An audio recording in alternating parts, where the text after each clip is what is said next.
Special shout out to Dottie, whose children are here and she's still on the class. So that's like incredible devotion. We're very touched. And as soon as you have to go, we totally get it. All right. I hope everyone had a joyous Purim, a meaningful Purim, so much special energy. Of course, the way life moves, you're like, Purim?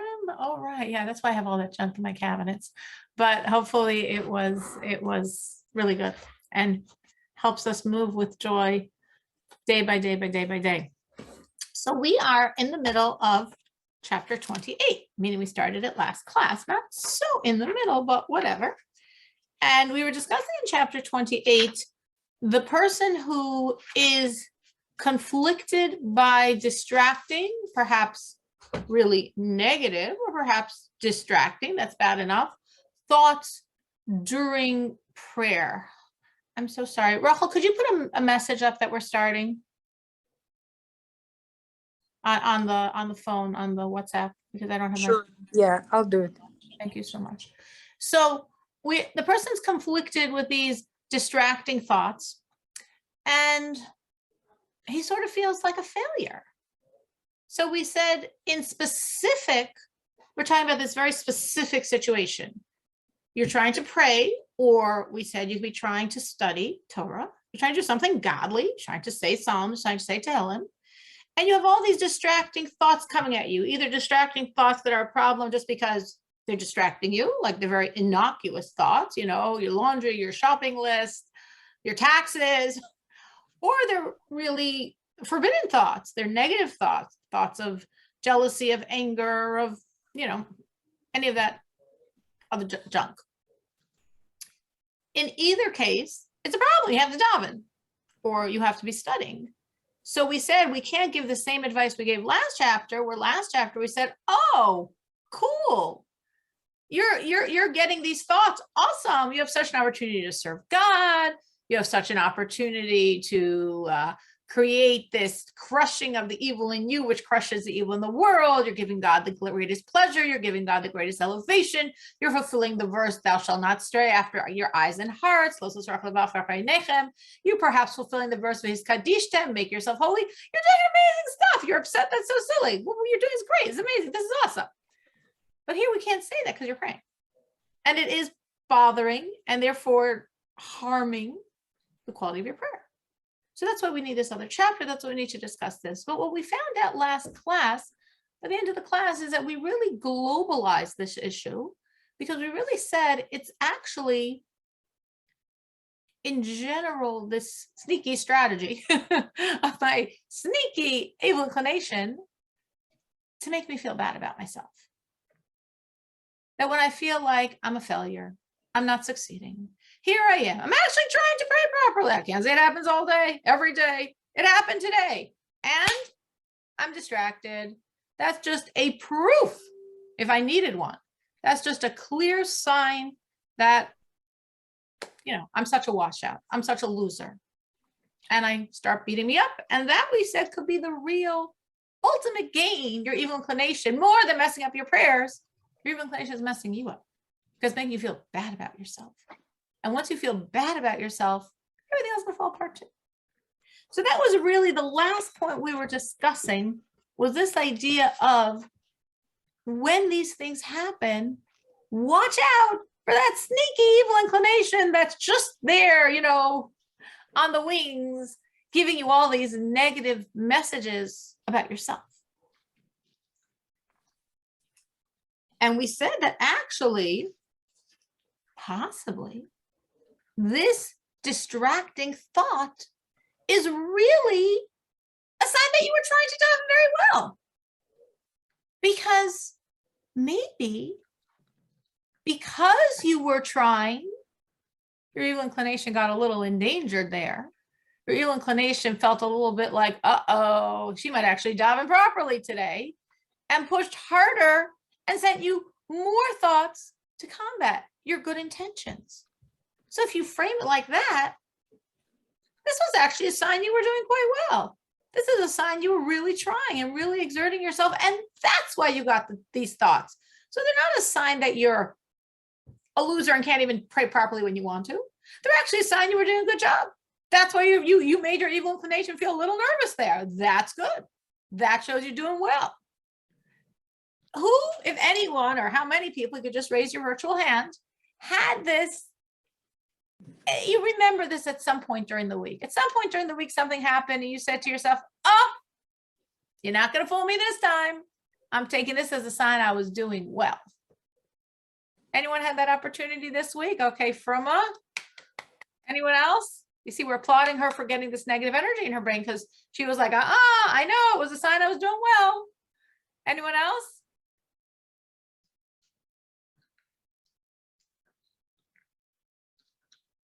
It could be didn't come up. It could you didn't reply it.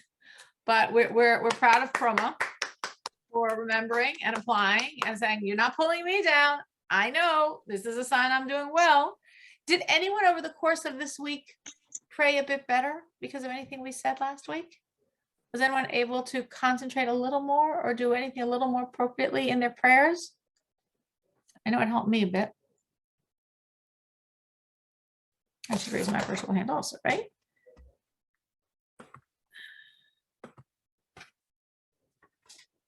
And Miriam, and Froma, and Lisa,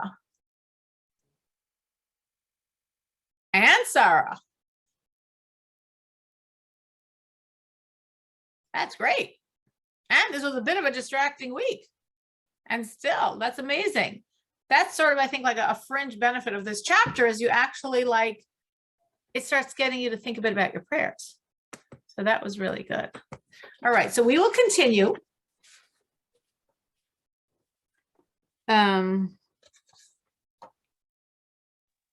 Wait, can I just add one thing quickly? Sure. So I noticed that that I'm very distractible. I have a podcast that I want to see about adult ADHD, but that's nothing new. But Shabbos is really the best for me, and especially thinking more into it. And when I have a hard time, I do the old-fashioned man thing, and I shuckle. When you get the body into it, it helps. Absolutely.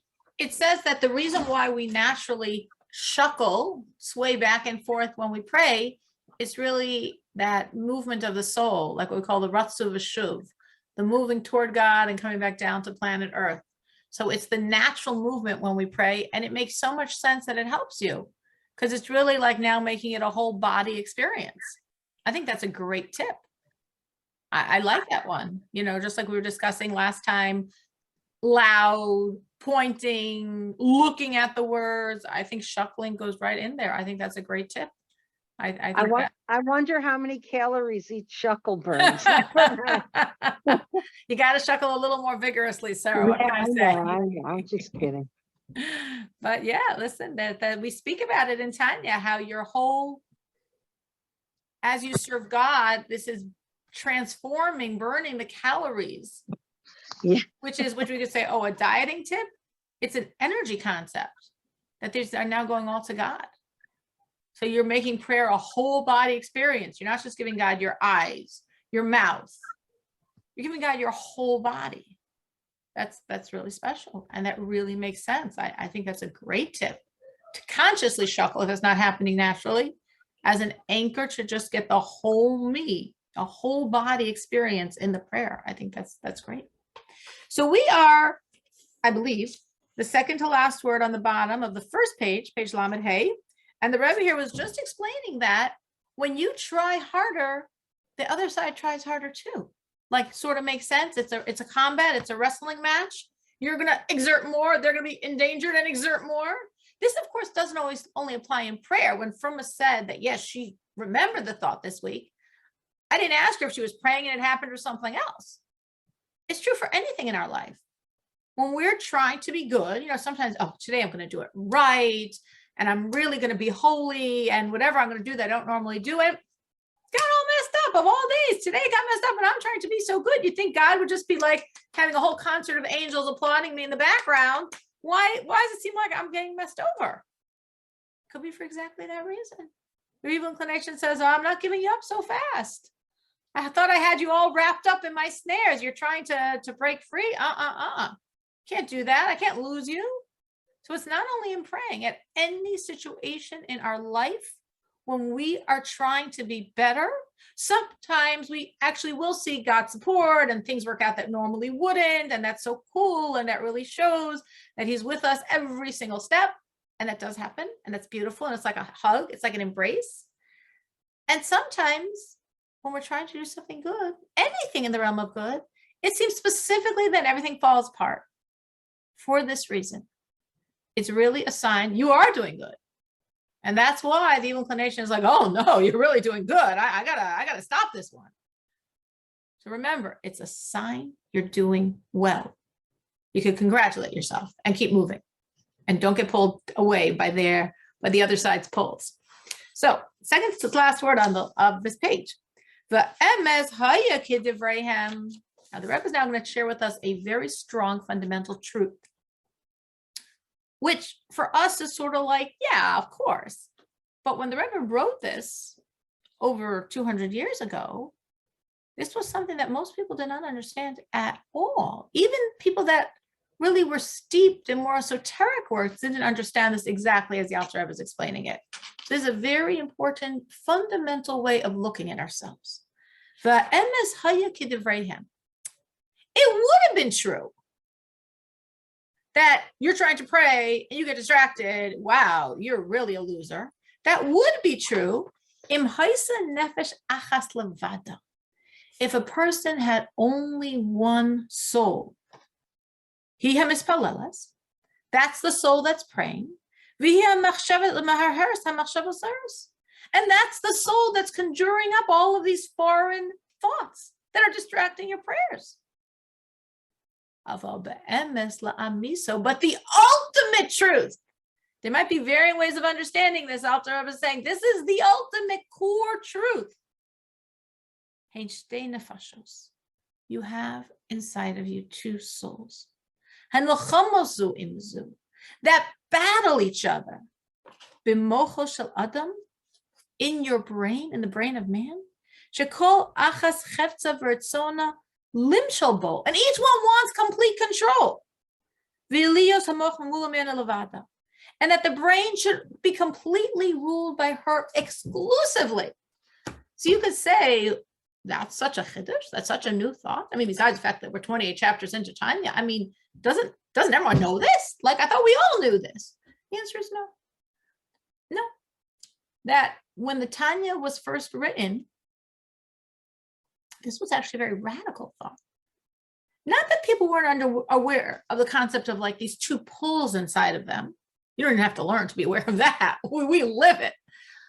But just following the words of the Talmud, many people sort of erroneously understood that you have one soul energy, which has two natures. Right? What the Talmud calls a yetzer hara, the evil inclination. That's the term we use for it.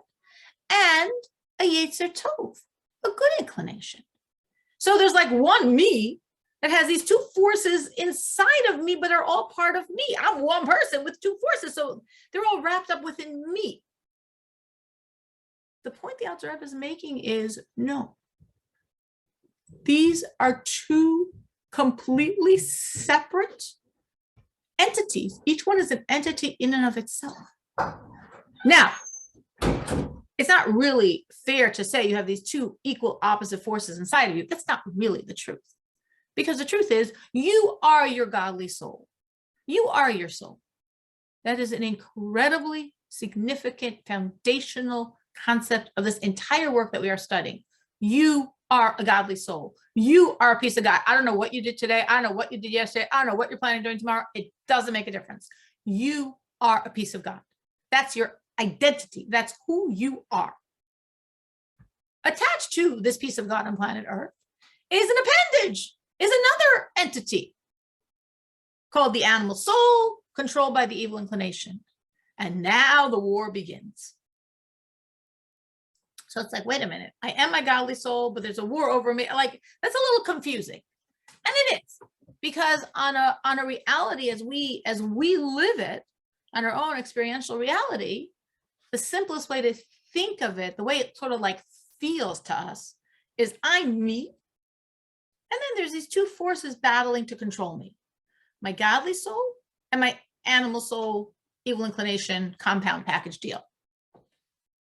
So on a working reality, we can think of it as that. But at the same time, we have to be aware of the deeper truth. I'm really a godly soul. I'm a godly soul, and my body can be overtaken and hijacked by the animal and the evil inclination. That's possible, and that's part of my journey. That's part of my mission. That's why I'm in this world. But really, my truest identity is a godly soul.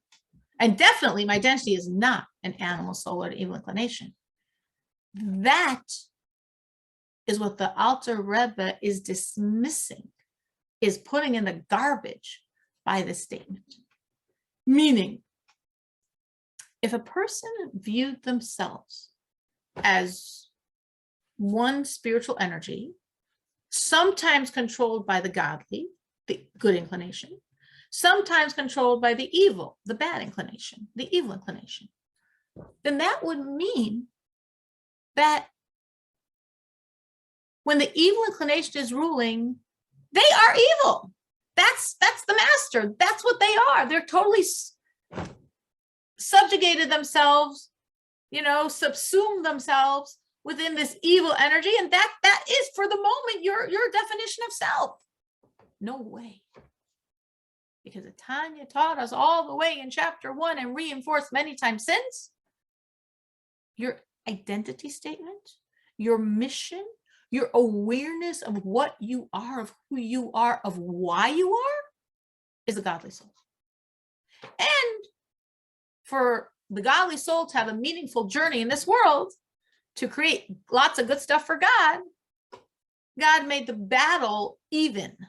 God made it an even playing field that the animal and the evil side really can pull and really can create this sense of, as if there's me in between my godly and my animal. And I have to make the right choice. So, and on a working reality, it's fine to think that way. But we can't really buy into that. Because we have to understand that no matter what choice we make, we're never an evil inclination. We're never an animal soul.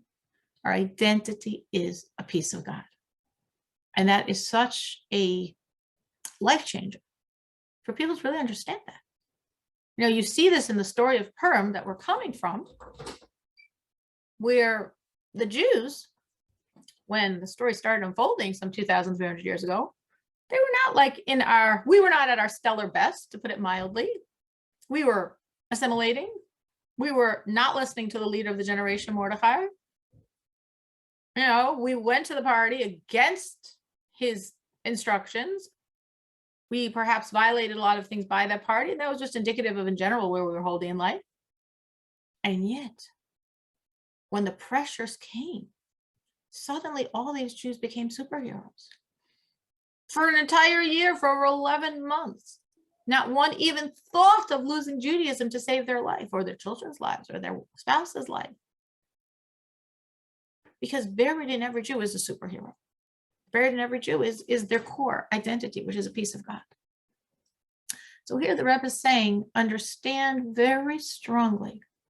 It is a very defining moment to understand that you are never the animal. You are never the evil inclination. But if I thought simplistically, as most Jews did when the Tanya first came out, and there might be Jews that think like this till today. Hopefully not, because the ideas of Tanya have sort of trickled into the world. So even Jews that never studied the work sort of gleaned it maybe from someone giving over something from it. So hopefully many people are aware of this, but maybe not. It's not one entity with two natures. It's two completely separate entities. You, so to speak, in the middle, but really you being the godly. And again, why is that so important? Why is that so transformative? So on the most basic level, which is the point the Rebbe is making here, if you viewed yourself as having, being you, whatever the spiritual makeup is, sometimes controlled by the evil, sometimes controlled by the godly, then if you're doing good, you're controlled by the godly. And if you're doing bad, you're controlled by the evil. It's very simplistic. And there cannot be this possibility of what the Rebbe is saying. That the fact that the evil is now gaining grounds is a sign the godly is being really strong. Because it's not one entity with two natures, it's two separate entities. That gives the option of the struggle, the wrestling match, the war. And that's why specifically when the godly is so strong, oh boy, does that evil try. And then of course, hopefully the godly wins, as is going to happen here in this chapter, as should happen in our life as well. So that vision, the vision the Alter Rebbe is presenting, that when you're trying to be good, and it seems you're getting even more messed over, and that's really a sign that you're working really hard and really well, only works if you understand it as two separate entities. But if you understand yourself as one entity, sometimes ruled by the godly part of you, sometimes ruled by the evil part of you, then that whole concept doesn't work. The whole construct doesn't work, because it's one entity. So one thing's in control. It's either this or this or this. The Rebbe says, no, there's two separate forces. And that's why they're butting heads. And that's why as you try harder with the godly, the evil's going to try harder to smash you down. But as we're saying, besides this understanding of self coming from the awareness of there's two separate energies inside of you, it's also very, very important for your whole self-identity. I am a godly soul. The animal soul, the evil inclination, it's an appendage. It's literally an appendage. It's something I was given with a mandate, with a mission. I'm in this world with a job description. And one of those job descriptions is to refine this piece of energy, this animal soul, this body. But me, my identity, that's a godly soul. Because those are two totally separate worlds inside of me. Not one, two totally separate worlds. There's who I am, and there's the mission of what I have to refine. And Fruma just put up a chat that I didn't have time to read.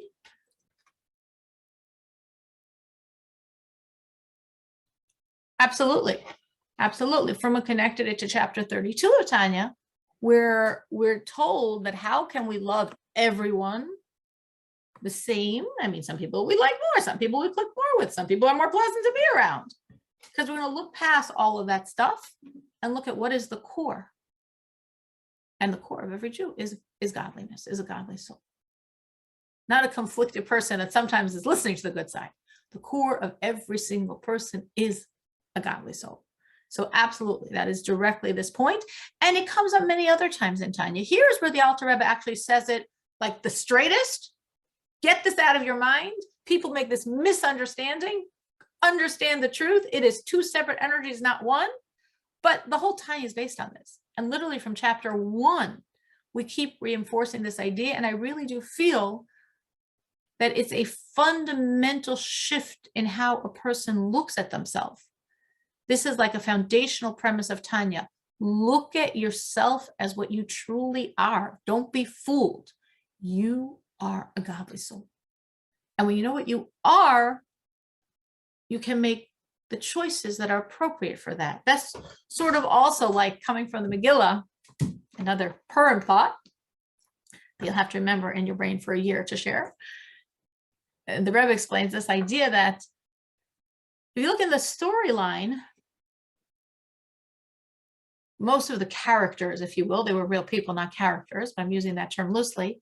Most of the characters in the Megillah were sort of consistent throughout. You know, the evil of Haman, the evil of Achashverosh, the godliness of Mordechai. But we see a tremendous transformation in Esther. Because initially, she's very, very nullified. You know, she's hiding for those years not to be taken. It's a very nullified space. When she's taken, Mordechai says to her, you know, you're going off to the palace. I mean, she becomes an independent agent. Don't reveal who you are. And the Megillah clearly says she kept the words of Mordechai in the palace like when she was living in his house.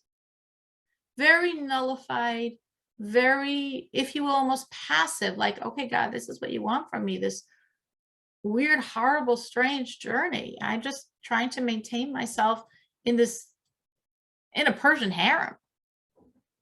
And yet,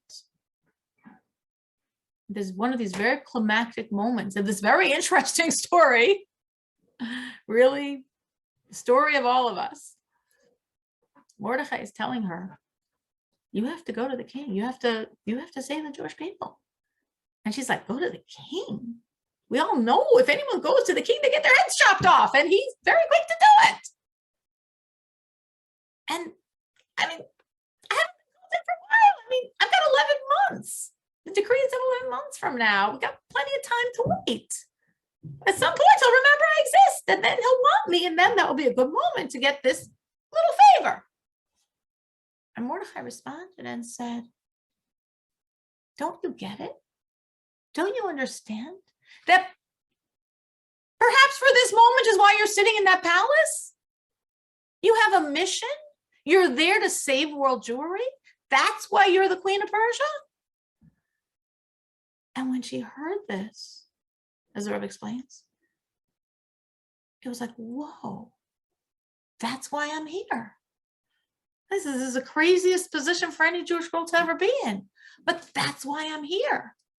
I have a mission. I have a reason for being. And when she got it, this completely transformed her and empowered her. And as we see, as the Megillah continues, suddenly she becomes the mover and shaker. And she's plotting the strategy. She's telling Mordechai, okay, Mordechai, gather all the Jews. Everyone has to fast for the next 72 hours. I'm going to fast. She's laying out everything to do because now in her understanding of self, she was driven by why I'm here, why I'm in this situation. And that fueled her and changed her. And that's true for all of us. So when we recognize our identity and we know my identity is I am a godly soul, and we keep that like front center, that's the game changer for all of us. Then we look at everything differently. It's all coming from I'm a godly soul, incognito, with a mission, and everything I'm interacting with, everything that comes my path is part of me fulfilling my mission. Any questions on this idea? Because it is very significant. If anyone had any questions, anything that was confusing to them, please let me know.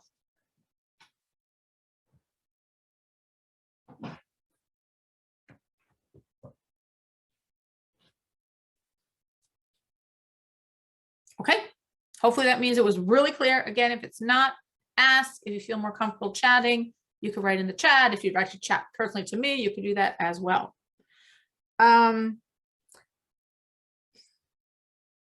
So we are saying that we want you to understand yourself, and we want you to understand that you have two separate identities inside of you. You are that godly soul, and there's another completely separate entity, an animal soul controlled by an evil inclination that's in constant conflict. That's a constant combat with it. And both want the same thing, absolute control, which is an idea we spoke about at length in chapter 9 of Tanya. So whenever in your brain there's godliness, there's Torah, there's fear of heaven, we never shall kiss. Well, the godly soul has won the battle for the moment. And if you're ever just thinking regular stuff, matters of the world, secular, mundane concerns, well, that's the animal. But even at that moment, of course, the godly soul is engarbed within her, because the animal, as we're saying, you are a godly soul. So how does an animal even exist within you? Because the godly is empowering it. Why is the godly empowering my enemy? Well, the animal doesn't have to be your enemy. Ultimately, by Mashiach, for each one of us, the animal soul will be co-joined, will be fused, will be one with the godly soul, and all the energies of the animal will be used to serve God. And the animal has a lot of energies. An animal has a lot of brute force. So if all the energies of the animal are fused with the godly, whoa, are we going to be powerfully serving God? So ultimately, the animal is going to be my assistant. It's going to be helping me serve God. At the moment now, I don't view it exactly that way. But the animal is, as we discussed last week, the means through which the godly can impact the body. Because the godly is way too holy and the body is way too physical. So the godly needs the animal as the link to talk to the body. And therefore, every time we're doing something good, like right now, everyone spaced in, everyone thinking these thoughts is utilizing the godly soul via the animal soul to control the brain cells, to allow godly thoughts in the human thoughts of man, of us, of each one of us. So every time we do good, we're using the animal hijacked against its will. That happens every single time. And someone just asked, can we now use both to serve God? So in essence, we are. Because right now, at this moment, your animal soul is helping you serve God. Because your godly soul is using your animal soul as a vehicle to allow your brain to think the godly thoughts of Torah, of Tanya, of Hasidus. Because your godly soul can't talk straight to your body. Too much of a gap. But your godly could talk to your animal, because they're both spiritual. And your animal and your body are very good friends. So the godly, through the animal, to the body, to get your human brain to understand godliness. So is the animal a willing or unwilling partner in this process? Completely unwilling. But guess what? It still benefits by it. Because being the tool of the godly energy is flowing through the animal and is charring away the impurities of the animal. This is actually the last vision the Alter Rebbe has in this whole Tanya, this whole first section of this book of 5 books. So the end of the 53rd chapter, we envision this candle, this flame, this wick. And as the flame is on the wick is being charred away by the energy of the flame. And as the godliness is on our body and our animal soul, it's charring away the impurities, which means every time you serve God, every time you study, every time you pray, every time you do a commandment, every time you make the right choice and choose not to do the wrong, a little bit of base nature, of impurity, of evil, of pettiness is burnt away a little bit. And of course, you could say, I still got a long way to go. True. Yeah, I do. But bit by bit by bit, the light of God chars away at the animal and the body. Now, why is it charring away at the animal? I understand if I'm serving God, and right now I'm studying Torah, so my brain is involved. So I understand my brain's getting more refined. But why is my animal soul getting more refined when I'm studying Torah? Because the only way I can study Torah is if the godly soul has harnessed the animal soul to get my human brain to be on board its page. Every single time I do anything right, the godly soul is harnessing the animal soul to get my body on board. And therefore, every time I do something right, a little bit of the nature of the evil inside of me is charred away. Another tool, another reason why my godly soul would vivify this animal enemy inside of me, besides the fact that in the days of Mashiach, or if I was a complete tzaddik, I would be using its energy even right now to serve God. Besides the fact that I need it as a vehicle to reach the body, and that's why the life of the body flows through the animal, from the godly, through the animal to vivify the body. It's also, the animal soul is also a very important catalyst for my growth. Why am I saying it's a catalyst for my growth? Because we are challenged by that animal. We're challenged by our baseness, by our pettiness, by our jealousy, by our insecurities, by our anger, by our ego. And all of that is forcing me to grow. It's forcing me to overcome it. It's forcing me to become a far stronger, better person because of it. And of course, we all have lots of external challenges as well. But even more deep is our inner challenges. All of those are coming from the animal, and all of those are forcing me to grow. So it might not seem like that's what I would want, but ultimately that's making me the person I need to be and the reason why my soul's in this world. Now, Firma asked, is there no way to use both now to serve Hashem? So I just presented the ways, like the reason for being of the animal soul as this partner to serve God, when, for sure for us in the days of redemption, when our animal soul and godly will be fused in one energy, as the vehicle, as a tool through which the godly impacts the body, as the challenge forcing my growth. But yes, of course, additionally, you can envision using both to serve God, meaning not just that the animal's an unwilling tool, but does get refined by the process, but actually sometimes you could, even as regular people, we could use both to serve God. If we're, it depends, of course, what type of animal soul you have. There are many different animal souls, many different animals in the world. Some are sheep and some are cows, some are lions. So it depends which one you're dealing with.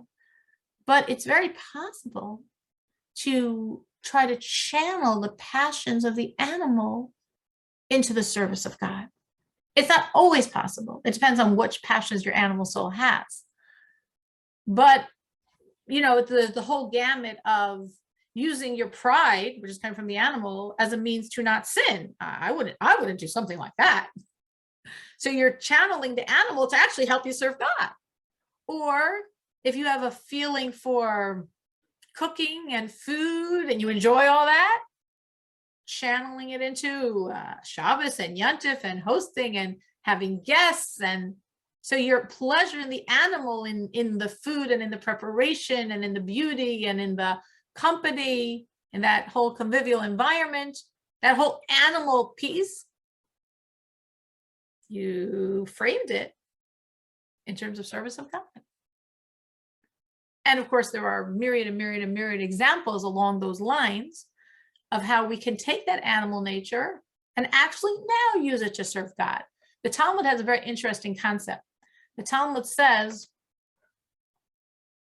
a murderer, a doctor, a sheichet, a ritual slaughterer, and a moyo, one who circumcises babies, children, males, they all have the same nature. They all have the nature to spill blood. So that's the animal nature of all of them. The animal nature is to spill blood. But now comes, what are you going to do with it? Are you going to make it so godly that you take this nature and become one who's a ritual slaughterer or one who circumcises? Or are you going to use it to be a doctor and help people? Or you're going to allow yourself to be debased and a murderer with that nature? So that's the nature of the animal. But how you channel that nature, how you frame that nature, that's how much synergy the godly can have with the animal. So yes, you can use it directly to serve God. And again, for each person, that would really be dependent on what is their animal's nature, and then how do I give that to God? And sometimes you have to look at your animal nature and say, no, not me, not now. Maybe later, maybe in a different lifetime, maybe in a few years when I'm stronger. Right now, I just have to suppress this animal nature because I can't use it to serve God. And sometimes you could look and say, oh, I can actually use this to serve God directly now. And that, of course, is the best. When my animal and godly are literally a team on the same page, the animal for its own pleasures and the godly for service of God, but literally on the same page doing the same thing. And that is possible. Now, for any of us, perhaps, depending on what is that nature of your animal soul. Any other questions on this? Okay.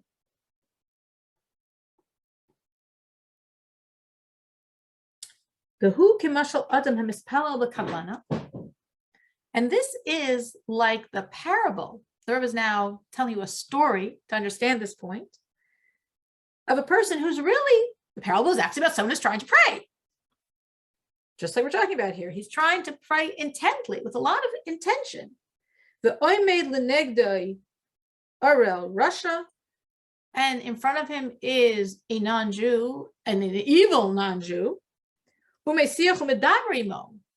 that evil person is deliberately talking to him. He could be doing worse, he could be beating him up. In our story, he's talking to him, Kidei Levalbalo, deliberate design, to distract him.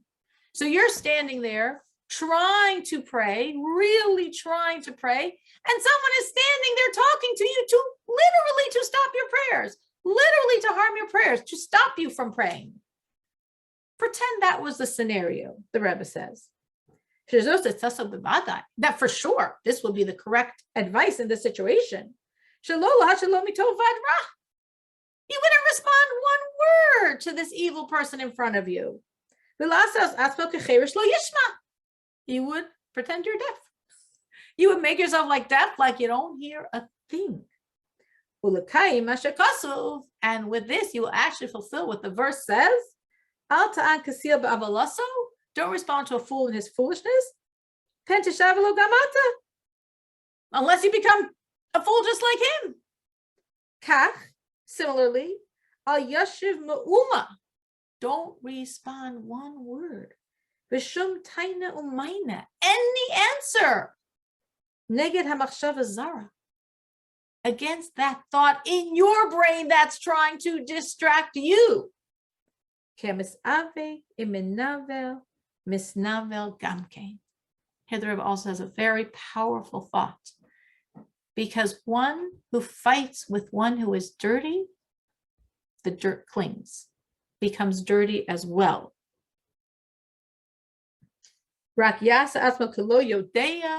Make yourself, you don't know, and you don't hear. All those thoughts that are trying to distract you right in your own brain. And you should completely remove them from your thoughts. So the Rebbe is saying, imagine a story, like a story that very possibly could have happened 200 years ago, 300 years ago, might have happened to us in a previous lifetime. This pious Jew is trying to pray very devoutly. And this evil person, this evil non-Jew is like doing everything he can to distract him. Now, of course, who knows what the storyline of what's going on in that world then and what powers this person had over him. But the Rebbe says for sure what the Jew should do. Nishvisendik doesn't know from him at all. Just focus more intently on your prayers. Well, maybe if he starts talking to him, he'll go away. Of course he won't go away. His purpose is to distract you. He's gonna, from one to the next, till it gets you completely, like totally forgot you even were praying. Then the Rebbe says, that's actually not a story. That's actually reality. My story is your reality.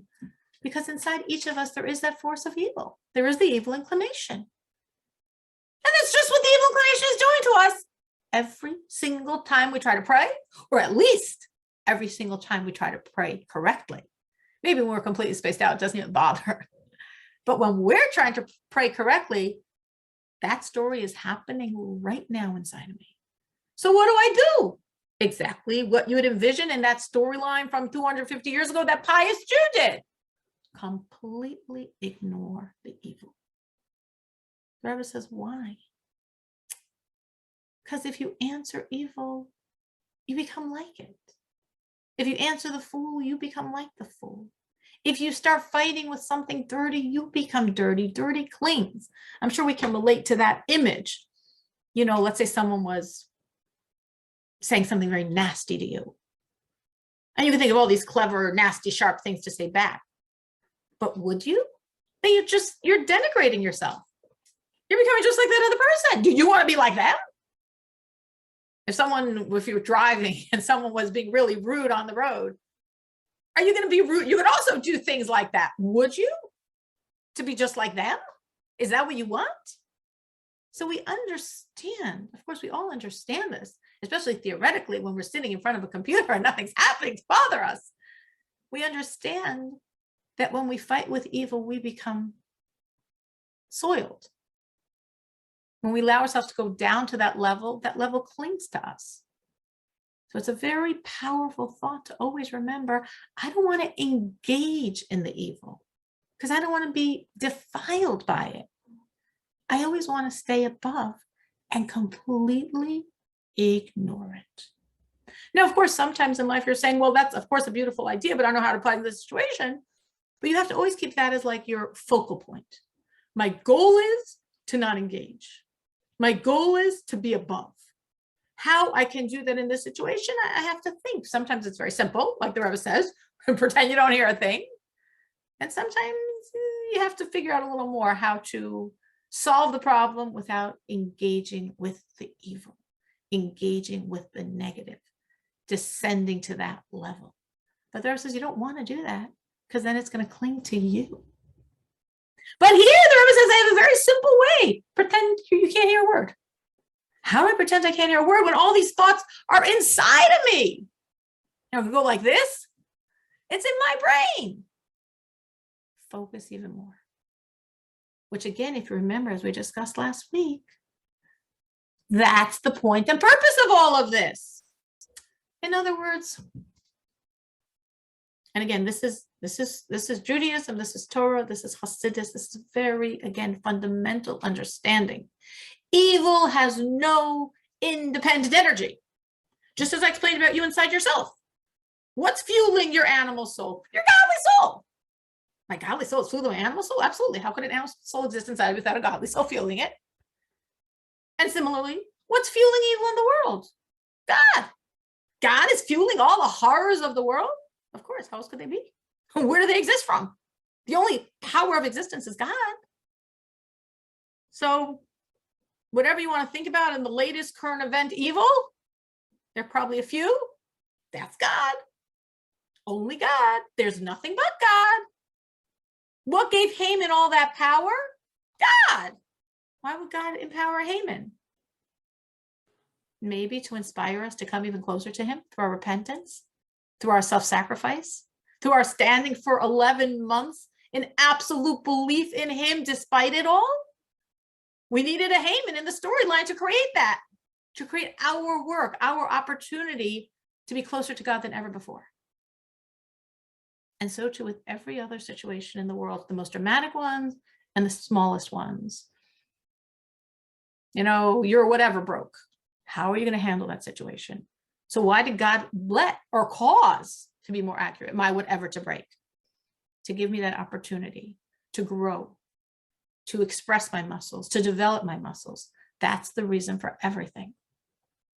So right now, the fact that there's this evil inside of me, my evil inclination, my animal soul, that's working really hard to distract me from my prayers, is all part of God's plot for me to concentrate even more, for my muscles to grow even stronger, for me to be able to overcome that voice and therefore pray like I've never prayed before. Just like I think of this vision of swimmers, professional swimmers, when they train, they swim with weights. They're making their arms heavier. They're making it harder for them to swim. Why would they do that to themselves?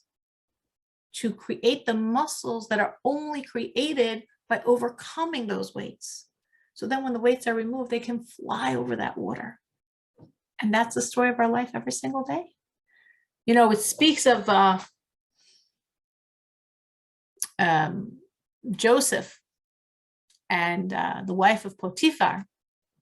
When she was trying to tempt him, we're told she had very godly intentions. She had this vision. She saw that she would have a child from him. Her vision was a little skewed. It wasn't actually her. It was her daughter. It was actually not her daughter. It was her adopted daughter, but okay. But why would God do that? Why would God allow this woman to misunderstand this vision and therefore do everything she could to bring this great holy person to sin? For him to overcome it, for him to overcome those temptations, for him to become even closer to God because of that. Firma? Yeah, my question is like, let's say you're being tested, right? With davening, let's say, and your first reaction is you fall into the klipa, you fall into letting yourself get distracted, and then you pull yourself out. Is the klipa still sticking to you? Like, you know what I mean? Like you first like fail, but then catch yourself, and you continue being like. Well, if you caught yourself and you did differently, that to me would be your repentance. So that would mean you'd be overcoming it. That's how I would envision it. If you like this thought came and you were like, ooh, and you went down that interesting road, and then you stop yourself and say, what in the world is going on? I just spent an hour listening to a Tanya class. And you're like, no way, bye. How am I closing the door? Because I'm really focusing on the words, and I'm going to start chuckling like Sarah said, and I'm going to put my finger on it, and I'm going to pray so loudly. That's all your repentance. So whatever clung got, discarded and transformed by this new intensity of your prayers.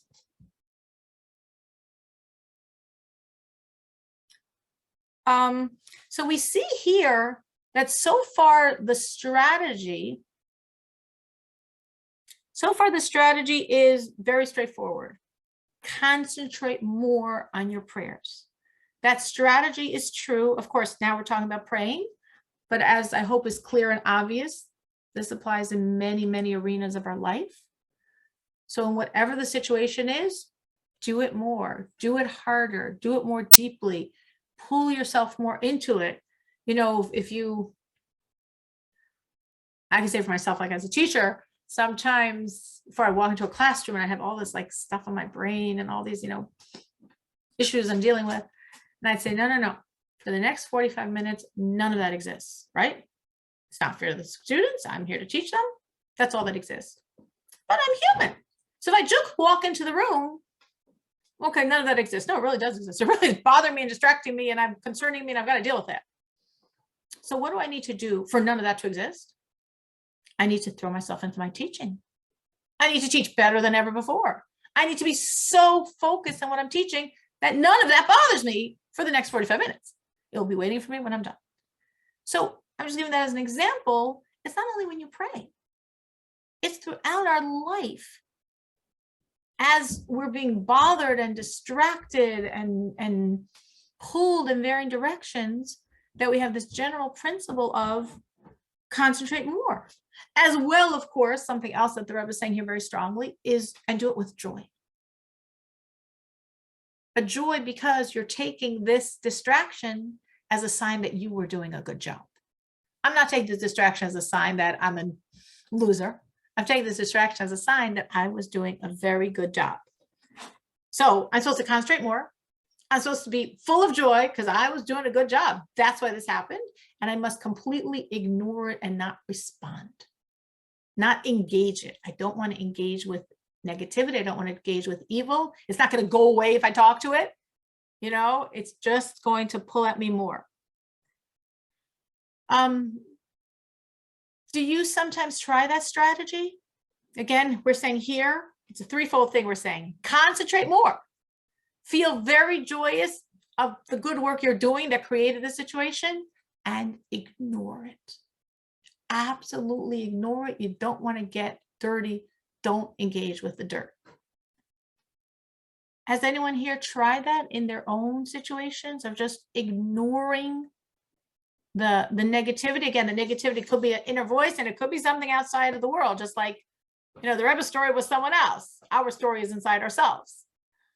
But has someone tried this technique inside or outside of like not engaging, ignoring, going beyond, focusing on something else and not even letting yourself respond? I can envision when a kid's having a temper tantrum. You don't engage with them. You just let it be, because engaging is only going to fuel it. So anyone has done this themselves personally and seen if it worked or didn't work for them? Lisa? Yes, what I do in those situations, and I've only really learned this in the last 2 years, is to put a protective bubble around myself. I just say, God, please put this protective bubble around me. And what happens then, depending on what the force is that's coming at me in any circumstance, whether it's positive, emotionally jarring, or what have you, then being highly sensitive, by putting the protective bubble around me, I don't feel the negative impact of it, or if it's something emotional that a friend is sharing with me, that would take me down a terrible rabbit hole, which then I would really be of no service, of even just to be a good listener. I really find that it helps just to recognize this is happening right now, or an argument with somebody that's being very negative. Same thing, put up that shield, and it really works. It's amazing how wonderfully it works. Thank God. It does work. It doesn't always work, people could say. It depends on how distracting is that distracting thought or person or situation. But yes, many times it's unbelievable because we don't realize we have that power. We sort of feel like we have no choice, like it's happening at me, it's happening to me. I'm just like a victim of the situation, and that's not true. Like Lisa's saying so clearly, we have a lot of power. We really do. Anyone else? Anyone else has tried this in the past? Has tried to just ignore, rise above, change the channels, not allow that energy to penetrate?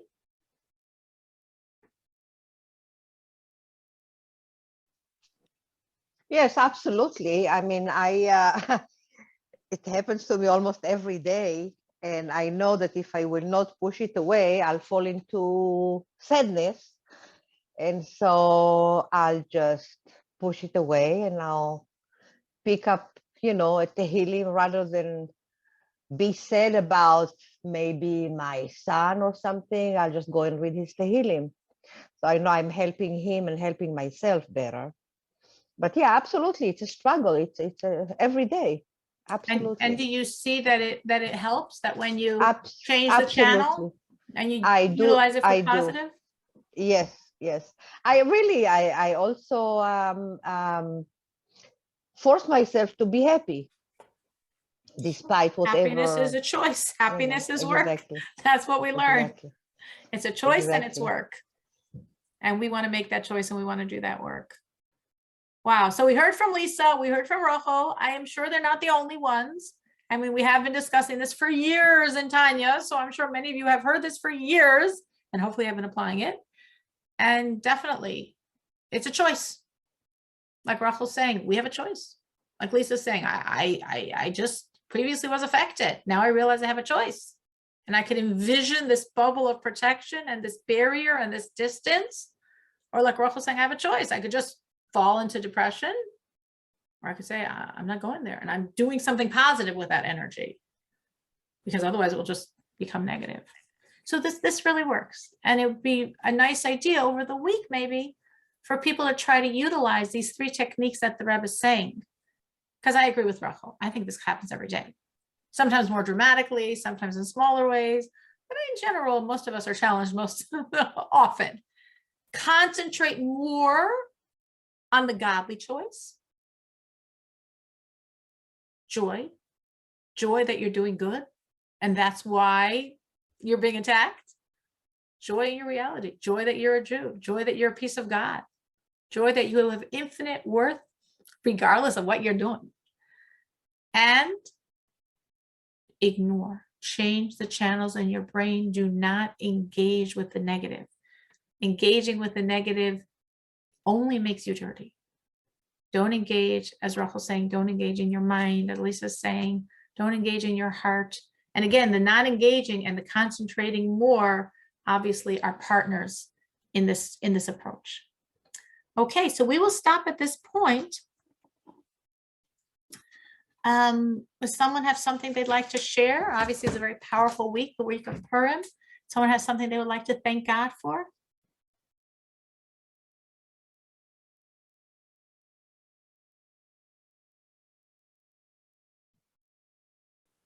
Hi, it's Dottie. Hi. Amazing, you stayed on the whole time, Dottie said, I'll probably have to get off, but.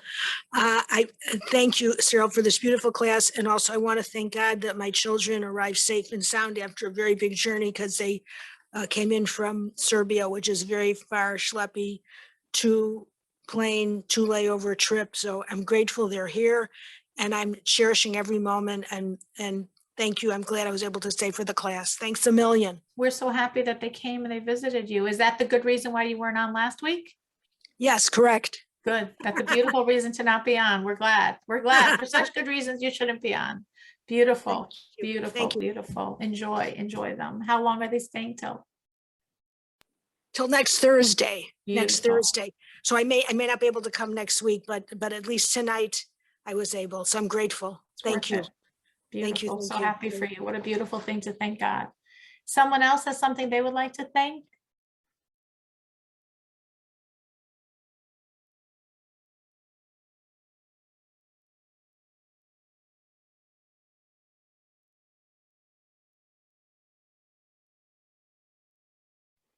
Opportunities for growth. Over this week or in general? In general, but recent opportunities. Great. That's good. That's a great way of framing it. Thank you, God, for all the opportunities to grow, all the opportunities to come closer to you, all the opportunities to be more godly. Anyone else?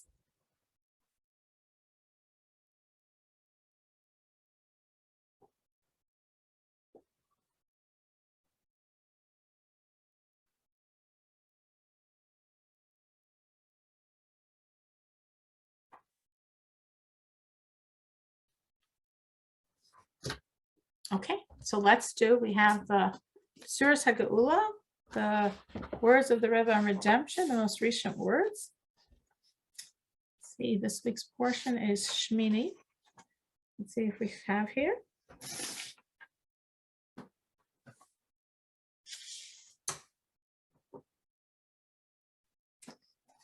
So this is from Shmini, this week's Torah portion. In 1991,